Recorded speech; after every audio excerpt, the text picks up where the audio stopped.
सच्चा साधु कौन होता है?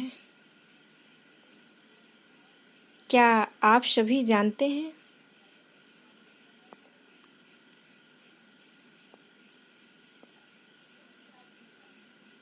सच्चा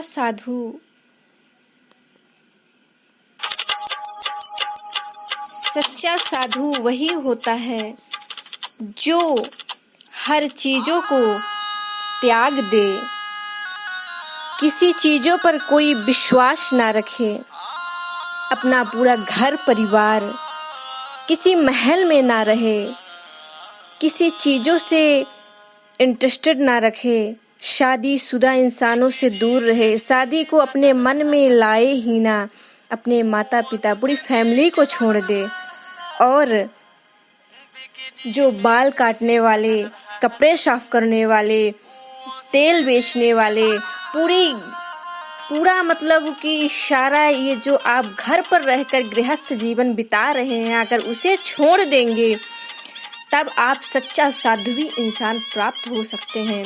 इसका मतलब ये नहीं कि आप साधु बन गए और हर चीज़ों का उपयोग कर रहे हैं अगर, तो ये गलत बात है। आपके साधु होने का कोई महत्व ही नहीं है।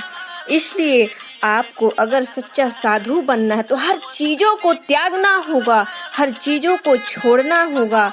उसके बाद आपको पूरा सच्चा साध्वी का ज्ञान प्राप्त होगा।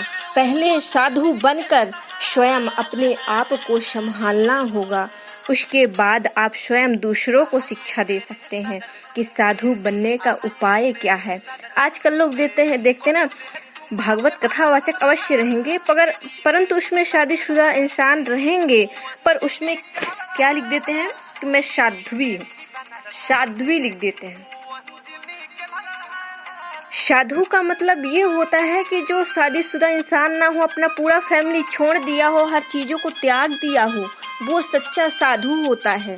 ऐसा नहीं कि आप साधु बन गए हैं और कोई इंटरेस्टेड ना हो इस साधु पर, हर चीज़ों का मतलब रख रहे हो, ना होटल जाइए, कोई मतलब फालतू चीज़ें भी मत खाइए।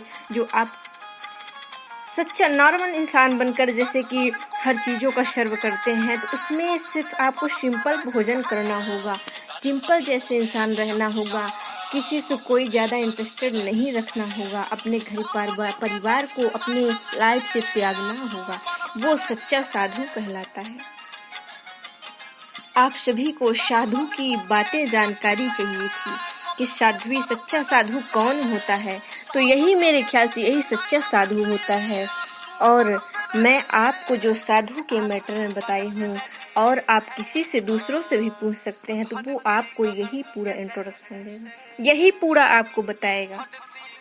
इसलिए आपको अगर सच्चा साधु बनना है तो यही पूरा कर्तव्य निभाना होगा।